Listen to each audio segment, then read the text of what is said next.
Cholesterol is a word that can instill confusion and distaste in the mouths of many. Registered dietitian Nicole Byrom joins us with some ideas on how to keep those cholesterol levels down or in check, or hopefully never from going up. Yes, that's the goal. Prevention is always key. Okay. So you have a beautiful spread of food here. You always make us hungry when you come. So let's talk a little bit about cholesterol. What is it? Why is it considered not good? But there's good and bad, isn't there? Yeah, okay. So high cholesterol is a well-documented risk factor for cardiovascular disease. This is why we want to keep our cholesterol levels down. We want to avoid having cardiovascular disease. So we know that upwards of 30% of Canadians have high cholesterol levels, so we really do want to bring those numbers down for the general population. So I thought today what we could do is talk about 5 foods that can help to lower your cholesterol. Sure, let's do it. So first of all, we're going to talk about nuts. So we have over 60 human studies done on nuts and their cholesterol lowering capabilities, so we know nuts are really good for us. Nuts are high in fiber, plant sterols, and unsaturated fatty acids. Now, what do we want to aim for? So we're aiming for about 2 ounces of nuts every day. This is what 2 ounces of cashews looks like. So really reasonable snack portion.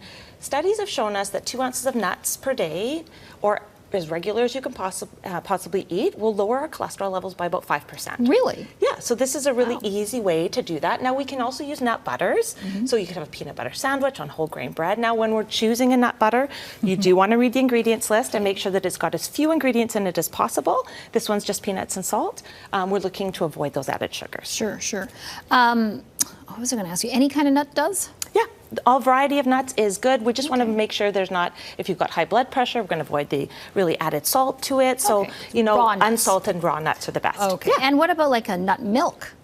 Yeah, nut milks aren't going to give quite the same amount, because one of the things that we're looking for in here is the fiber. And the nut milk, the fiber is going to be removed. Yeah. So whenever we can, eating the whole food is the best thing. Perfect. So beans are next. So beans are rich in soluble fiber.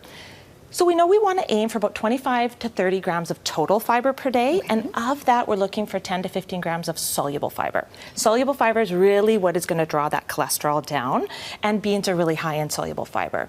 Studies have shown that about 1 cup of beans per day can lower our cholesterol levels by about 8%. Wow. So again, a really nice thing to add into our diet, super healthy. Lots of a variety of ways we can get beans into our diet. You know, everybody loves chili. You can add beans in rice. You can have beans on your salads or put it in pasta. Here's some black bean soup, refried beans with quesadillas. Just legumes, I know they're different, but could you do that exactly as well? the same. Absolutely. Okay. We're going to get the same results from that. Okay, cool. Yeah. All right, and then I love oats. Everybody knows how good oats are for our bodies, how good they are for our heart health. So oats are also high in soluble fiber. Specifically, they're high in a type of soluble fiber called beta-glucan. Oh. And beta-glucan is really good at drawing down that cholesterol. So first study done on oats and cholesterol levels was in 1963. So we have this really long history of evidence supporting this.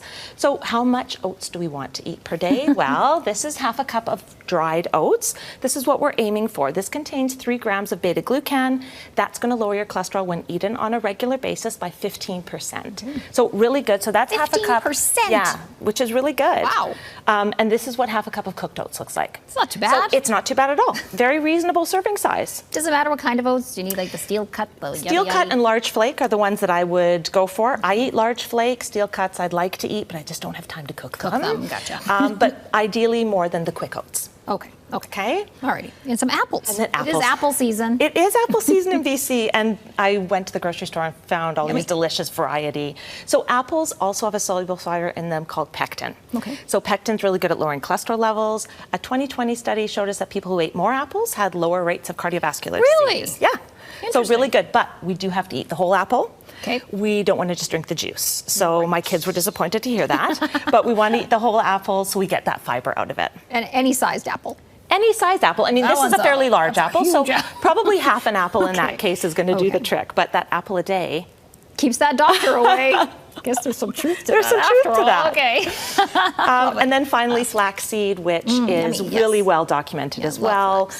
So that's the ground flax. This is whole flax. So our bodies don't digest whole flaxseed well. We want to have it ground in order to digest it so it's more bioavailable. Yeah, I've heard that. Or chew it real good like. You'd have to really pulverize it. So just buy it ground or grind it in your coffee grinder at home. That does a great job. What I've got in there is 3 tablespoons, and 3 tablespoons of flax per day has been shown to decrease cholesterol again by that 15%.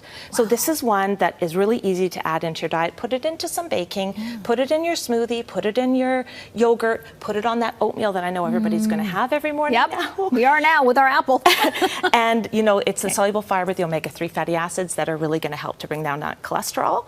But one point I did really want to make is these foods are great additions, but if you do have high cholesterol, it's really important to speak to a registered dietitian in order to look at your overall lifestyle, your overall health challenges, so that somebody can help you to really target your specific needs. Yeah, to see what you're eating and what you're Yeah, exactly. And obviously go see your doctor. Yeah, and see your doctor as well. Yeah. Okay. Yeah, and if anybody wants to look at my website, it's freshstartnutrition.ca. Fantastic. Thanks, Nicole. Thanks so much for having me. Nicole Byrom joining us.